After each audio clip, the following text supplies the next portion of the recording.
Hello and good morning. Today is the 28th day of the month of Iyar. It's the day designated to think about Jerusalem because on this day, 47 was it? 48 years ago, the Jewish people captured and returned the city of Jerusalem to the Jewish people for its eternal and everlasting capital that will never go away. And today is also the 17th day of the month of May. And we are continuing in the book, The Art of Giving, and we are holding on page 47.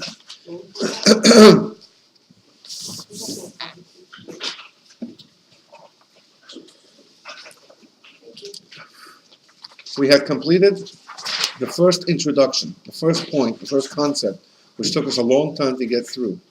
And that was about the numbers and the different worlds and how God's energy is projected into this world.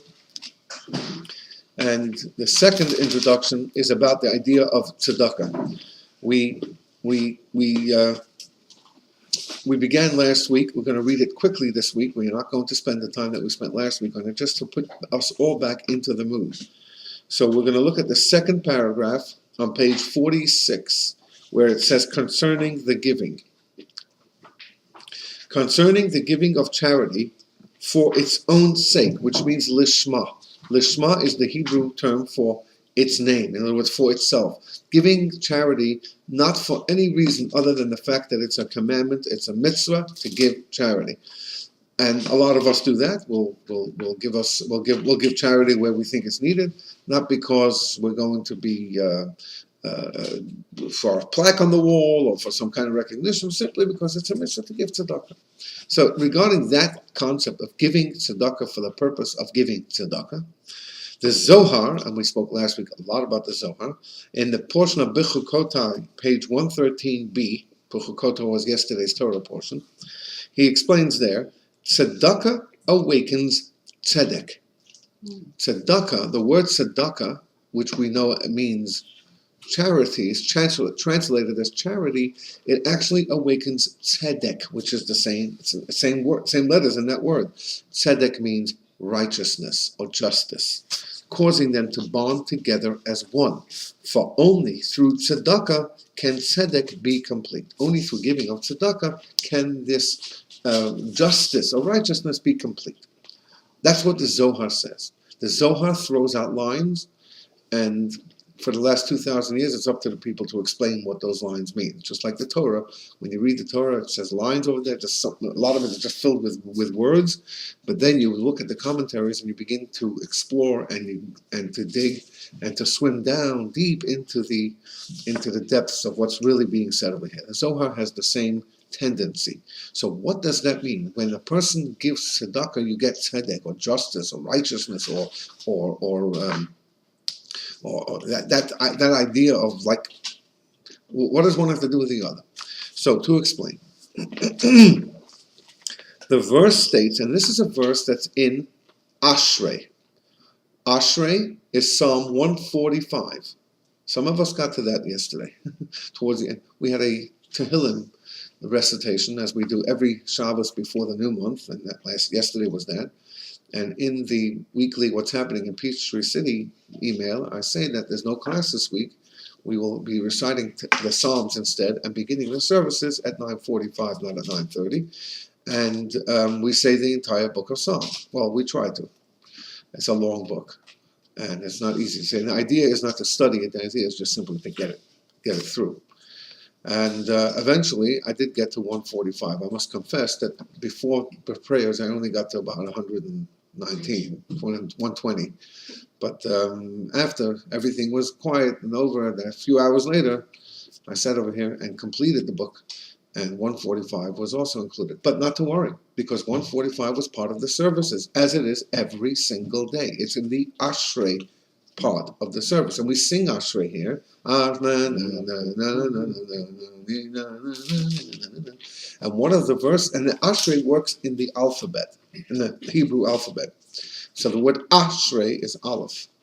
And then Bechol Yom Bo is bed. And Gadol Hashem, Dor Dor is Dalad and Hey and so on. So for the Lamed, which is the middle, one of the middle letters in the Hebrew alphabet, the word, the verse is Lehodia Livnei Ha'adam Gvurotav Ochvod Hadar Malchus. So if you come often enough, you'll get the gist of it. To services on Shabbos. Anyway, so Lehodia Livnei Ha'adam Gvurosav Ochvod Hadar Malchus. That's the verse in Psalm 145, which is the Ashrei. I'll point out, as I did last week, just very briefly, the Ashrei is one of the most important prayers we will say during the day. In fact, in the services, we say it 3 times every single day. Talmud says you say it 3 times a day, you're saved from trouble after 120. So the Psalm 145, it's not really, the Psalm 145, it's added a few more verses at the beginning and one at the end. So it's not the whole thing, but we say that it's part of our davening. What is the middle verse over there? Lahodia Livnei Adam. What does that mean? So the verse states, to make known, that's Lahodia, to make known to man his mighty acts, Gevurotov, and the glorious majesty of his kingdom. Uchvod Hadar Malchusav. That's what the word says. He makes known to man his mighty acts and the glorious majesty of his kingdom. Mighty acts and glorious majesty is what he makes known to us. The mystical interpretation of that means is that prior gevurot and tzimtzumim, or contractions of the divine light, are essential. What this means is that the first level, when we get into the nitty-gritty of every single world and of every person as well, the highest top level is the level of chesed. Chesed means kindness, and that is fueled by love, the feeling of love. Love is a giving. You give. You want to give, and you want to give, and you want to give. If you have love, and there's nothing to stop you, then you won't stop. If you are a giver, a giving kind of person, kindness, you give and give and give. The example that is used is Abraham. Abraham was so entrenched in giving that on the 3rd day after his circumcision, at the age of 99, so that was not just a cut, that hurt more than it would hurt, a little baby. It gets stung very quickly. It was the 3rd day, which is the hardest day. God made it so hot that people were not coming out back and forth. Says the Torah that he was sitting at the gate, at the entrance to his tent, because he couldn't handle no one there. And then God sent the three people who ended up being angels, but he sent it to him because they all came to visit him and tell him some good news, whatever. But the bottom line is he couldn't handle it. That is the epitome of kindness. Where you can't do kindness, you're in pain. But the second level is the level of gevura. Gevura, might. That's just the translation of the word. And the interpretation of that word means the strength to withhold, to hold back. It's the discipline. Discipline is a strength. It's not a weakness. It's a strength. As long as it's fueled by love. If the discipline is fueled by strength, if the discipline is fueled by anger, that's not discipline. That's nothing. That's bullying. That's whatever. That's not discipline. Discipline means that I know that for this person, if I give them too much, it's not going to be good for them. If I give that guy panhandling at the Kroger, and I give him money, he's going to do things with it. He'll make a choice to do something with your money that will probably not be good for him. Mm-hmm. Now, if instead you can tell him, and that's what I always do, somebody says, can you spare some change? I said, sure. Come inside with me to the Kroger, and you got $5. You buy whatever you want. 212. Anyway, Yeah. As far as this morning, I was called from different places around this country, from Florida, from Pittsburgh, and now from New York. Anyway,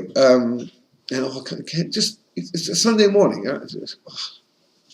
What's going on? It's just anyway. So the best favor you can do for that person is to take them inside and say, look, I'll give you some milk, I'll get you some bread, I'll get you some peanut butter or something, and here's your $5. Yeah. He said, oh, no, all right, so I'll see you a different time, I'm sorry. So giving is not always the best thing to do. If that little child, she wants more ice cream, and you know that they've had their fill, and that too much ice cream will not be good for them because it'll mess with the stomach and whatever, they want to eat supper, then you say, I'm sorry, and sometimes you have to drag them out of the store, kicking and screaming, and you cruel mother. But Mother? For grandma. yeah, fathers just buy. Fathers Fathers don't have any patience. Fathers just give. Fathers always say yes. Yes. Yeah, right. They have to do the quiet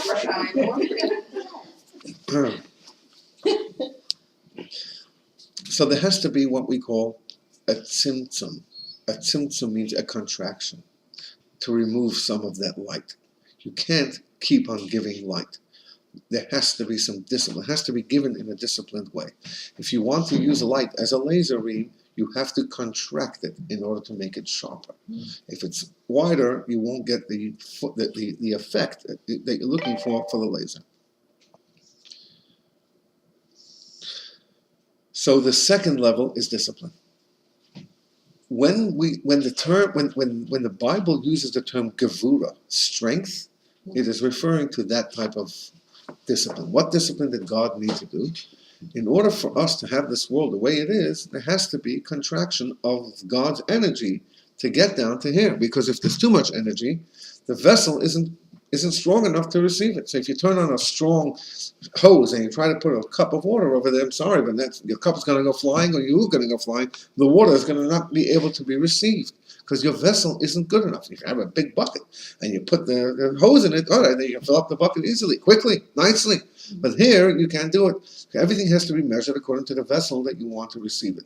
And so it's important to understand that God himself, in creating of this world, which is so the antithesis of the great revelation of the infinite level of godliness, everything is limited here. So the opposite of that, well, then you have to have contractions, tzimtzum. That's the word used. Tzimtzum means to be narrowed, to be cut down. Okay, so now let's look at the word gevurotav, and let's see. The verse states, to make known to man his mighty acts, gevurotav, and the glorious majesty of his kingdom. The misinterpretation is that prior gevurot and tzimtzumim, contractions of the divine light, are essential in order for the glorious majesty of his kingdom to spread forth and for his innumerable troops to be created, since finite light is required to create finite worlds. You must have that discipline to have the majesty and glory of his kingdom. If you say, gosh, I watched last night the footage of this person swimming in deep sea. Whoa, what's going on down there? Amazing. Those fish, they look like monsters, and they have these big mouths and teeth, and they have these lights that they produce, and you know, God is amazing because these things eat up everything down there, whatever there is in front of them. So it cleans up the place, and it allows them to live in waters that are so precious. Blah blah blah. You know, all the different things that you have out of it. So if you really investigate and you want to see the glorious kingdom of God, everything works in tandem. And people say that that whatever it was evolved into whatever it is. It's stupidly saying that, because the evolve only means that something decided to do something and it wasn't designed that way. And that's what they're trying to say to you. I don't know what didn't evolve. Things do evolve, things do change. I do know that my grandfather, I promise you, was not a monkey. And that can't possibly happen, no. No bird can decide to become whatever. I decided to develop wings, and that stuff is not capable, not possible. You adapt to the environment, but you can't create things that you can't do. That means we will never be able to go underwater and swim and use our ears as gills. That's not happening. So choosing to do that doesn't work that way. There are different species in this world. Some are more likely to be more humanoid or more whatever. Vegetables more to be animal-like, an animal to be vegetable, whatever. But there's no, this is all design. One of the ways you can see it's designed is because ultimately, when you really investigate, look into it, you'll see that everything has to work in tandem. And when you're missing these kind of birds that you think are cruel, wicked, wild birds, blood splattering all over the place, and they kill these little. In the end, you have too many of these little things, and then they run over and. You introduce things in the wrong environment. Ask the people who are in the Everglades now with those big snakes, and you can't mess with that because each thing has its place. Because that's the way God. If anything, that shows you how God created this world with a system, with a plan. And the plan is that everything works in tandem as long as you don't mess with it, as long as you use it and you preserve it, you look after it, and you don't go too meshuggah here. And you can dam rivers, and you can destroy the ecosystem of the under the rivers, and so on and so forth. Anyway, I don't have to go through this. So if you investigate the glory of God, you'll be able to see it. But if this was all spiritual, we wouldn't have the vessels to accept this. The world wouldn't be able to look at it. The world will just become like a spiritual world, which you can think is a nice place, but God didn't. God thought that this would be the ultimate goal. He wanted to create this world as his final destination. He likes all the spiritual worlds that he creates, obviously, but that's not where he stopped. He stopped at a physical world with the challenges of the physical world because this is where he wanted to go. And he wanted us to be partners with him, to look after the world and to make it into turn it into a spiritual place. That's our mission. So again, let's look at this verse. To make known to man his mighty acts, which is now we know, is the discipline, the tzimtzum, the withholding, and the glorious majesty of his kingdom, which now we know is the revealed part of everything. The mystical interpretation is that prior gevurot and tzimtzumim, bringing first the discipline, contractions of the divine light, are essential in order for the glorious majesty of his kingdom to spread forth. What else is it saying here? And for his innumerable troops to be created. What does that mean, innumerable troops to be created? So look at 67, at footnote 67. At this point, the Hebrew text parenthetically means just by the way, inserts a Talmudic reconciliation for two verses. One verse says, 1,000,000 serve him. That's a book of Daniel. 1,000,000 serve God. How much is 1,000,000? A million. That's one way of saying a million. In Hebrew, there's no word for million. We mentioned that before. And then the other verse says, have his troops a number, which is in the book of Job. So in one place it says that he has 1,000,000 troops. In the other place it says, does his troop have a number? You just gave a number. So the Talmud says this is the number of one troop. That there's 1,000,000 in one troop.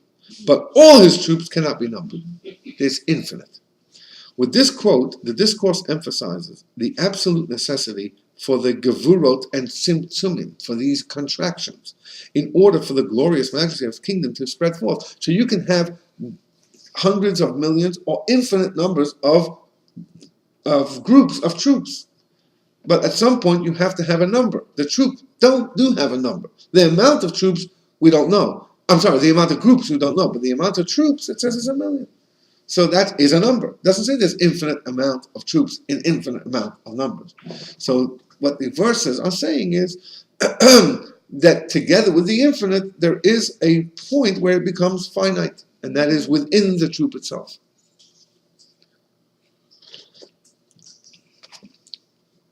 Since finite light is required to create finite worlds, finite light, finite energy.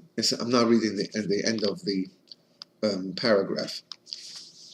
Finite light is needed to create finite worlds. Okay, now we're on the last paragraph on page 46. So we need finity, not infinity, to create finity. These gevurot, these levels of contraction, correspond to the 5 restraints of the final letters. You know that in Hebrew, there are 22 letters. Aleph, Bet, Gimel, Dalet, blah, blah, blah. There are 5 letters in the Hebrew alphabet that when they appear at the end of a letter, when they appear at the end of a word, they turn into a different form. That means that you don't have a regular mem at the end of a word, but it's a final mem, and a final nun, and a final chaf before that. Final chaf, final mem, final nun, final pei, final tzaddik. Those are the 5 letters that have that change when they are at the end of a letter. Their form changes. So when they appear at the end of a word, instead of them being a regular letter, they turn into something else. So the chaf, instead of being like this, it's like this. It has a stem down. And a mem, instead of being like this, is like a box. And a tzaddik, instead of being like this, it goes down. And many of them go down. These are the final letters. And there are 5 letters like that in the Hebrew alphabet. A chaf, and a mem, and a nun, and a tzaddik, and a pei, and a tzaddik. That's in the order of how the letters appear. So really, if you think about it, the Hebrew alphabet has 22 letters, but it's got 5 other forms of letters, which although they are the twin of the regular letter, they are, for whatever reason, those letters appear and change at the end of a word, and they turn into something else. Which is, what does that mean? Yeah. Why those 5? And so Hasidic teaching goes to town on this one. It's so profound. You see, because the Hebrew language and its form is a divine language, is the divine language. It's the language that God composed, and it's the language which the Torah is written, in which the Torah is written. So when you have a written Torah, you have the 10 commandments coming up to Shavuos. The 10 commandments were written on tablets. By who? God. So those letters that are changed are all godly things. So what's the idea here? Now, just have in mind now, we just said before that when you stop something, that's the might and that's discipline, and that's like, when you stop something. So at the end of a letter, that letters change and turn into something, to a different form. As a result of the end of a letter, it means it's in a place of stopping the word. That is a real stop. In fact, they're called final letters. It's the final, because they only appear at the end, basically closing the word, ending the word. So it's an end. Okay? An end is a discipline. When you end something, when you stop something, you're disciplining. Okay? So let's see. These gevurot correspond to the 5 restraints of the final letters, mem, nun, tzaddik, pei, and chaf. He's putting them in this order because the word is mansapach.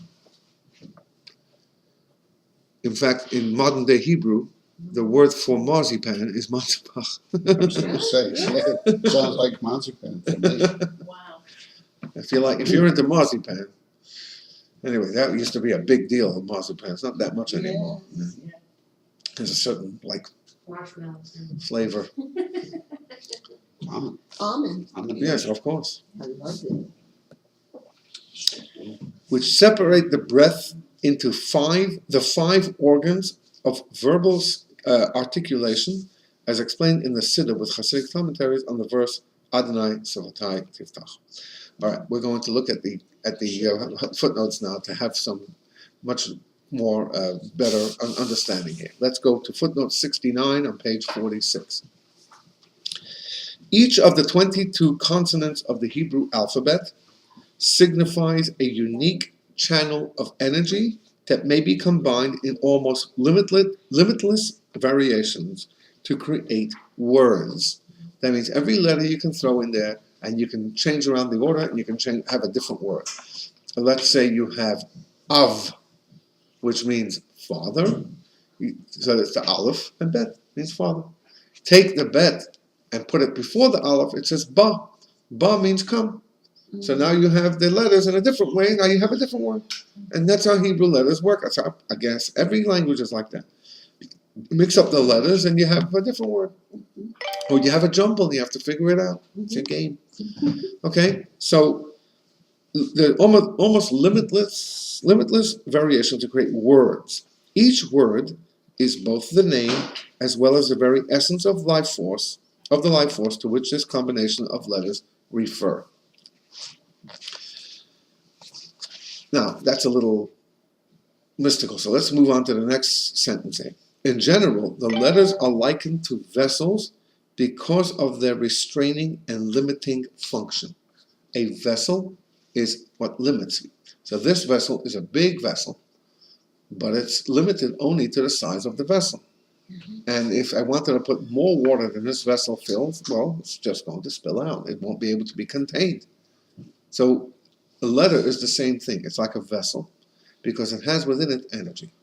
Every single letter of the Hebrew alphabet has a name, Aleph, Beis, Gimel, Dalet, and the name means something. The word, it's not just a name. The word Aleph is a whole meaning to it. There's a whole meaning to the word. Maybe this should be a class on Tuesday night. Yeah. That would be interesting. And there's also a number. Is that with Psalms? No. There's also a number. So Aleph equals 1, and Beis is 2, and Gimel is 3, and so on. And there's also a form to it. How it's written. How the letter appears. Each one of those things has a whole world to itself. Every single Hebrew letter has a whole world within it. It's not just a letter. It's a godly expression. So it has a number, it has a word, and it has a form. And each one of them is written in a way of expression. For example, the Aleph has a Yud on the top, it has a Yud on the bottom, and it has like a balance or a Vav in between. And that's like, there's a whole bunch of things here. It looks like somebody may be carrying something on his shoulders. 2 buckets of water. A little unbalanced, but it also is, it says in Kabbalah that this is an expression of God on top and man on the bottom, and in between there's this seesaw kind of contraption. And I don't know, there's no end to this. A class like this would take a few months, maybe, if I wanted to get into all of it. I wouldn't do that because then you would lose the beauty of it. It would have to be a 2 or 3 week class, but it is amazing how much there is in that, just in the letters.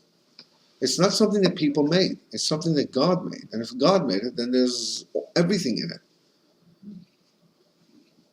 Plus the word Aleph means either, like in Hebrew we say Aleph is a general. It means, it's in charge. It's the first letter. And it also means to teach. Aleph, it means to teach, to disseminate. And Beis means a house. Abayis means a house. And it's shaped into a house. It's got a little bottom, and it's missing a side to it. But you enter into it's a house. In fact, the letter Pei has a base in it.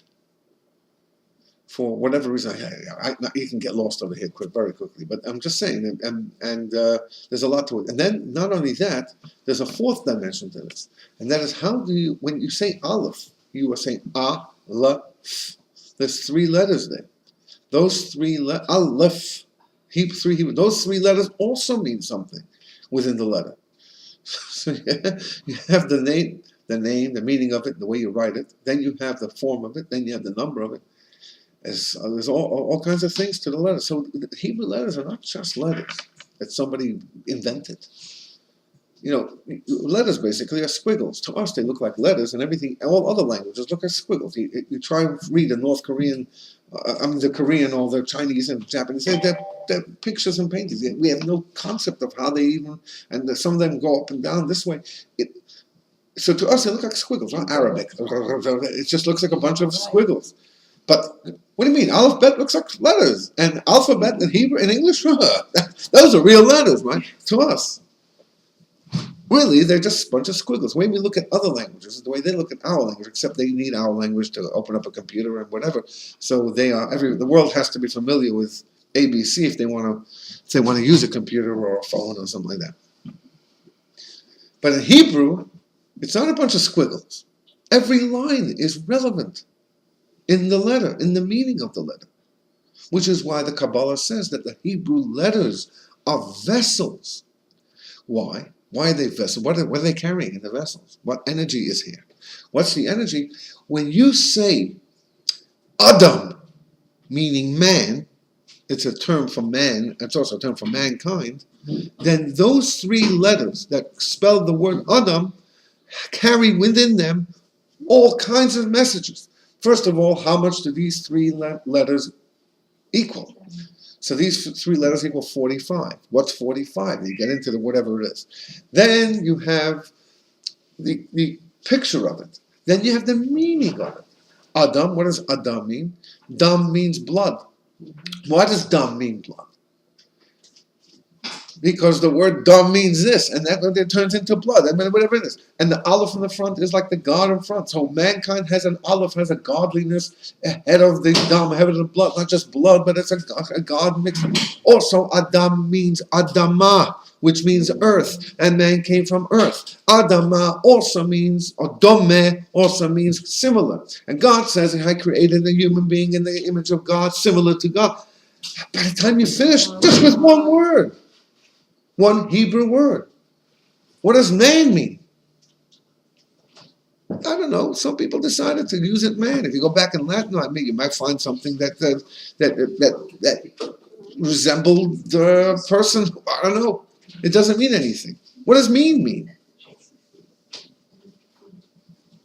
In English, you can't have that in any other language because people came together and created languages. By the way, if you go back to the ancient languages, even Latin, especially Arabic and some Chinese, you will find how close they resemble Hebrew. So much of it resembles Hebrew because it all came from the original language. So the Hebrew language is not just a language that people decided to use and to change and to whatever. It's holy. That's why it's called the holy language. It's godly. And every single word is not just a decision that someone made, but it emphasizes what that thing is. That's why I say your Hebrew name means a lot about who you are. I've said this in the past. Because it's not just a name. The name is comprised of letters. And the name is comprised of words and stuff like that. It's made from something. That's why it's so important to have, I'm making the announcement, we make a Misha Berach, we make a prayer for someone who is sick. You want to have the name. Because their name is not simply a name. It's a reference to their soul and to the energy that comes through those letters that comprise the name. So that's what he means over here in this footnote. That each letter is filled with energy. It's a godly letter. And when you combine letters, you've combined all kinds of energies together to create this word. The Torah says when God created all the animals, he asked Adam to give them names. Why did Adam have to give them names? Because it wasn't just a name that some people decided. These were names that had to have spiritual intelligence for this and knowledge. And Adam, being created by man, by God himself, had that ability.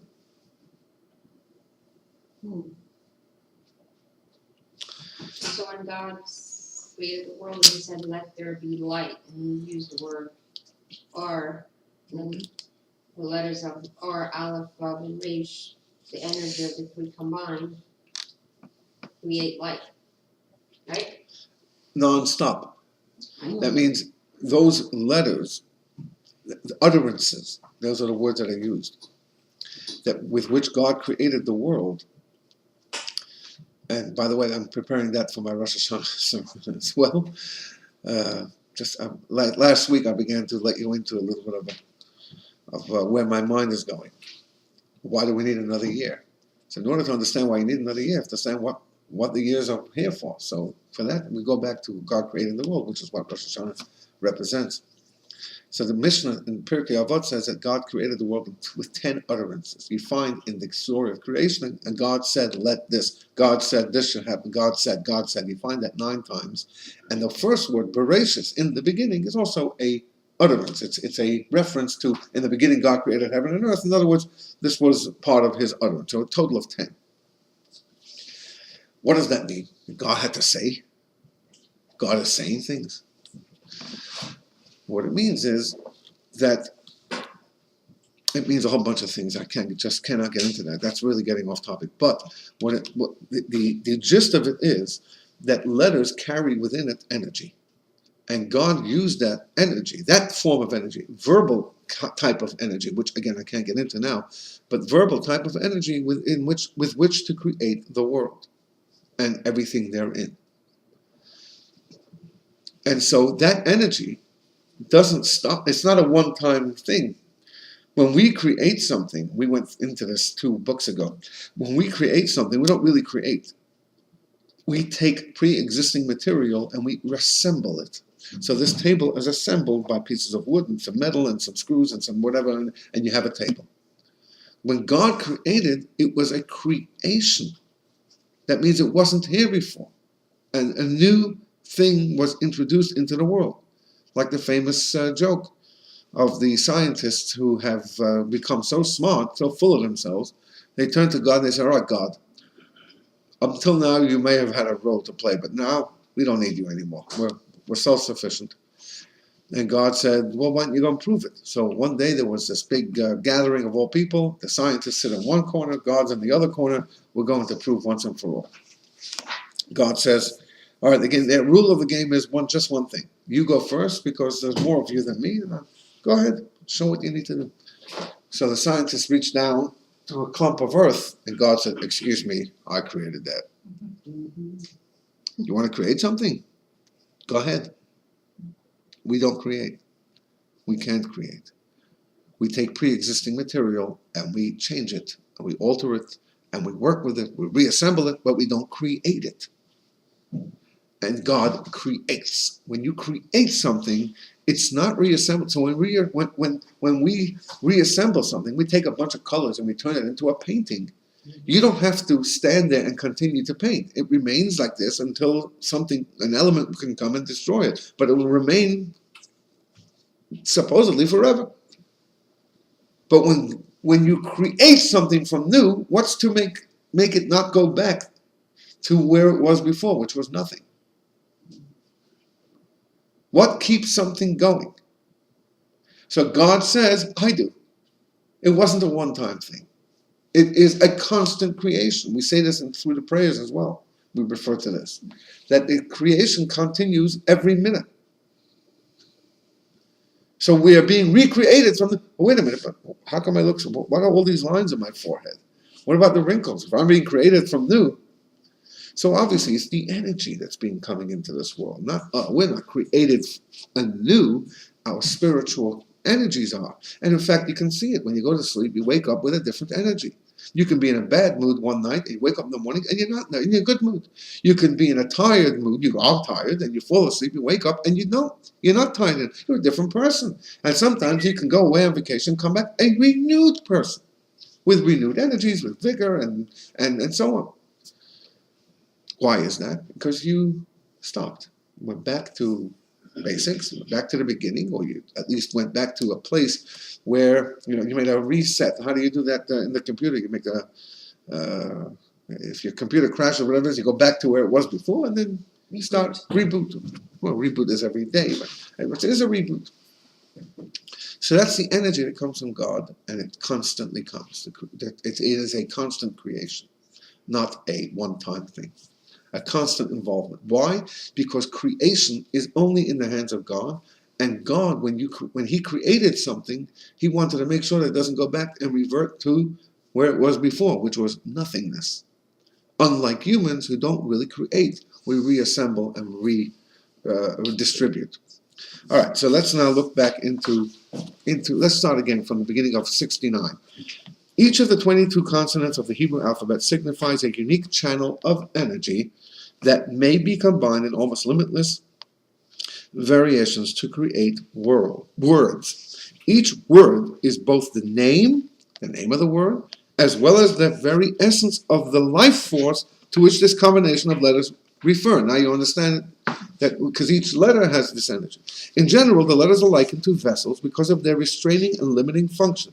When these 5 letters are used at the end of a word, they assume an alternative form, terminating the word, ending the word, so that no other letter may be added.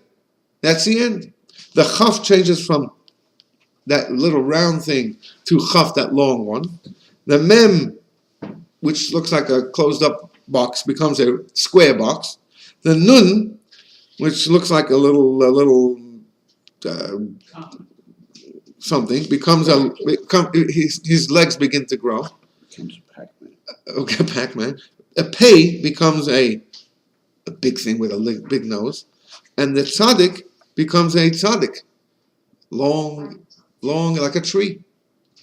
As such, the terminal letters, that means the end letters, are sort of the ultimate in and quintessence of letters. That is the real letter, because the letter stops. It allows you only the energy that belongs to that letter. So this is like the end of a word, saying that the word is ended now. Stop. Think about the word. In Kabbalah, inasmuch as they act to restrict further letters from being added, I didn't know. In Kabbalah, inasmuch as they act to restrict further letters from being added, they are considered expressions of the attribute of gevura, which means strength or discipline. And let's see the next note over here, 70. Seder Tefillot Mikol HaShana, which is a very big, heavy siddur with all kinds of Hasidic and Kabbalistic explanations on it, and all different parts of the prayers. It's the one. If you look at Rosh Hashanah, you look at me. I'll have that siddur with me, because there's that one. The words are maybe 2 or 3 lines on each page. The rest of it is just filled with wisdom and depth of connected to prayer. So he says as follows: when one begins talking, the pure sound that emerges from the throat must be cut and divided into very small individual portions, which form individual and distinct letters. So, means nothing. But when I say every time, I've said every time, I've used all kinds of parts of my mouth to fashion and to form the letter, to enunciate the letters. For example, to articulate an aleph, a portion of the pure sound must be separated just for the pronunciation of the letter aleph. Ah. The same is true for the letter bet. B. The sound that is separated from the aleph cannot join the sound apportioned for the bet. I can't say aleph and bet at the same time, because with aleph I'm using my and with bet I'm using my b. You can't you can't go You can go but you can't do it at the same time, because you're using different parts of your mouth for that. For the first sound of the aleph emerges, and only then does the sound of the bet follow. They are separated by a space, similar to when a large item is divided into small pieces.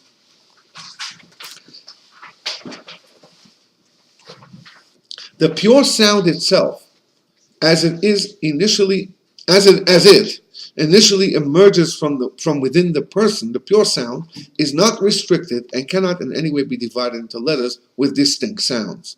In order to produce intelligible letters, there are 2 steps. First, the full power of the sound has to be diminished and remain inside. That expression of that without words. When a kid is crying, wait a minute, stop crying. I can't hear what you're saying. Why? Because they're so emotionally charged that they can't express any letters. Hey, calm down, or else I won't understand what's wrong. And sometimes it can take a minute or 2 before that stops. That the deeper part of the person has to go back down in order to allow the less pure, but the more specified part of the expression to come out. That's what the letters are. And it's the same thing with love. When a person is in love, you can't say anything. The words will limit that.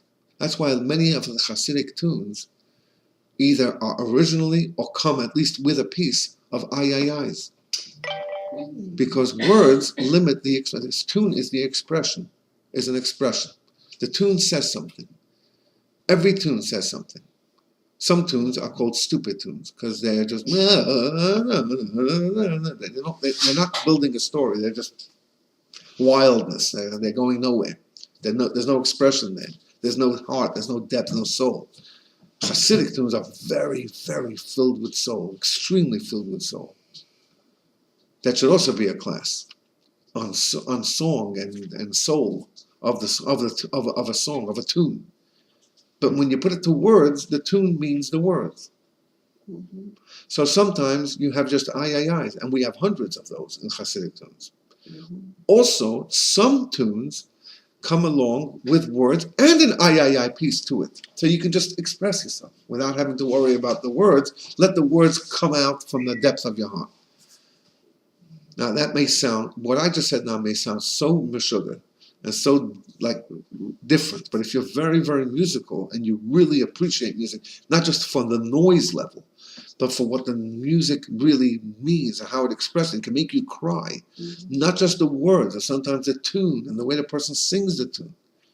When you're there at that kind of level, or when someone points it out to you, then you could really appreciate that the Hasidic tunes many of them don't carry words, or at least when they carry the words, they let you, after that, it's just you just let it come out. So, wordlessness is that sound that just doesn't have anywhere, it's not going anywhere, it's not limited. But in order to make sense, in order to say something, you can't do it by just simply going, You have to stop and say, what happened here? Or, and it's the same with the expression of love, and it's the same with any emotion. When it comes from a deeper part of the person, you end up talking and you just can't talk anymore. Either because there's no words to say, or because there's no saying the words it's too little, it's too limiting. It's the feeling that you have. All right. So let's see the end of this. Let's see how this works. Let's start from this paragraph. The pure sound itself, as it initially emerges from within the person, is not restricted and cannot in any way be divided into letters with distinct sounds. It's pure sound. In order to produce intelligible letters, there are two steps. First, the full power of the sound has to be diminished and remain inside, while merely a reduced resonance reaches the 5 places of articulation within the mouth. Herewith letters are expressed. Very poorly written over here. What he's trying to say is that sound can be divided into 5 different parts of the mouth, which produce the different Hebrew letters. There are 5 different places where the emphasis is placed. And he's not going to say it over here, so the 5 are like this. You have the lips that produce the letters Bet, Vav, Mem, and Pei. All come from the lips. The teeth produce Zayin, Shin, Sin, Samach, Tzadik, and so on. The throat is Ah, Cha, Ha, and and Ayin. Tongue, The tongue is Dalid, Tes, Lamed, Kaf, Datla, not Nun with the tongue. Did I say 5? And then there's from the gums, there's Gimel, Yud, Chaf, and Kuf. It's hard to get into this now because each one of them has a whole different world to it in and of itself. But those are the 5 groups of letters. Some of them have 4, some of them have 5 letters within them. Anyway, so it is for this very reason, in other words, because the sound has been reduced, that it can then be divided within the 5 places of articulation. Because it has been reduced, you can now divide it up. Until that point, it's just a plain sound that you can't capture. It's coming from too deep of a place. There is no letters. You will give a letter to it, you restrict it, you limit it. So you have to limit something in order to express it. This sets the stage for the eventual articulation of individual letters. For since the initial diminishing of the sound does not suffice to enable the pronunciation of distinct letters, you can't just say, okay, less sound, here come the letters. The letters, you need to move things around. An additional diminishing causes the reduced resonance of the pristine sound to be divided into small segments. So not just are you limiting your sound, but now you're limiting your mouth to a certain place. And when your mouth is in one place, it can't be in the other place. So you can't say an aleph and a bet at the same time. You can say a ha and an ah at the same time. Ah, it's all the same. But you can't say a bet and an aleph. And it's because it's all the same, you say, what did you say? Ah or ha? This is called the 5 restraints of the final letters and divides the pure sound of the voice after its full power has been diminished and remains inside. It divides it up. And after you've taken the full power and taken away, now you need another division. In this context, final refers to the precise and exact sound of the letters ending the sound once they have been pronounced, thus making them individual and specific. Thus, there are 2 types of contractions. The first is to completely conceal the full power of the sound, and the second is to separate the diminished emitted sounds into small, distinct letters, similar to when a large item is divided into small pieces, as mentioned above. So how does it determine which Hebrew words are going to have the final letter and which don't? And what's the significance of that? Any letter that ends in a chaf will end with a chaf looking down. Any word that ends in a chaf. So it's only those 5. Any word that ends with those 5 letters, the form will change. Why those 5? Oh my gosh, there could be a whole book just on that. But we're just touching the surface here about those 5 letters. The problem is that we've come to the end of our time, and next Sunday there is no Kabbalah Coffee. There is the 10 Commandments and the dairy and all the good stuff that's going to happen next Sunday. So we're going to have to wait till the next 2 weeks to figure out what does he want over here exactly. Can you say in a sense, because like a person who's mute and they can't talk, so their sound in a way is like deeper and more profound because it's not limited by the restrictions? You can't say that. Just imagine a person who They make sounds. Just imagine a person who has Lou Gehrig's disease, God forbid. They can't do a thing. They can't move. They're completely immobile. The only thing they can do is move their eyes. Yeah. And though these people, I have a friend who's now in California who has 7 kids, and he's on machines. And but he writes emails. He writes a blog with his. He concentrates on a specific. He's got this big keyboard in front of him. So he looks at the keyboard. It takes him sometimes 5 minutes to write one word. Okay. So his mind hasn't become. So he can't speak. His mind hasn't become any deeper as a result of the restriction. His mind is still there, though, fully there. So he can express it. He can't express it. But it doesn't mean that he's deeper than that. Just because he's restricted from speaking, it doesn't mean that he has deeper. It means that he just can't speak. In other words, the fact that a person is restricted from speaking doesn't necessarily mean that they have deeper or more energy. You can't use that as saying that there's more there. That's all. But there is something to souls that are limited. They're in this world, but they can't talk, or there's certain things they can't do. There is a deepness to them because they're not limited to.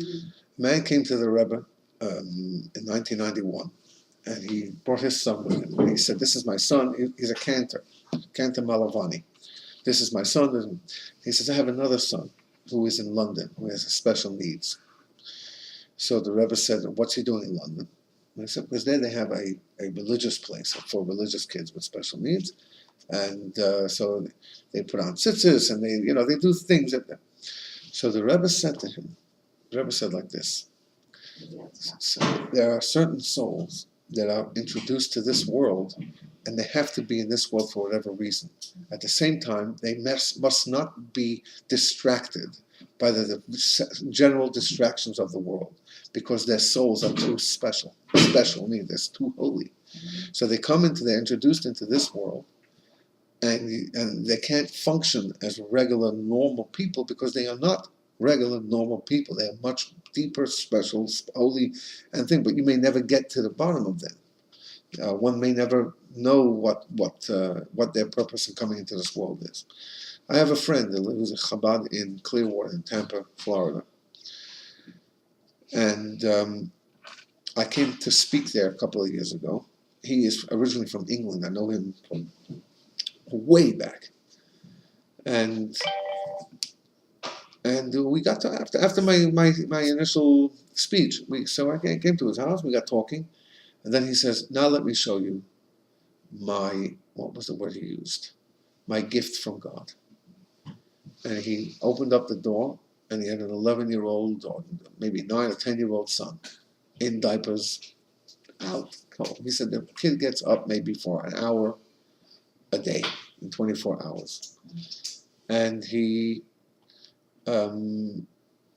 functions like a baby who has, he can't move, he can't stand, he can't sit, he can't talk. He functions like an infant, and he sleeps like an infant, and that's what God has left for me. Why? I don't know. He wasn't very excited about it. He wasn't necessarily thankful about it, but that's the way he termed it. I don't know, and since I don't know, so you're living in the unknown, and it's just you can't move, you can't go anywhere without having someone come. So the challenge is amazing. It's just unbelievable how hard that the challenge is of having kids with special needs. But the Rebbe went through in that idea, that concept, that these people have very holy souls. I'm going to turn off this thing.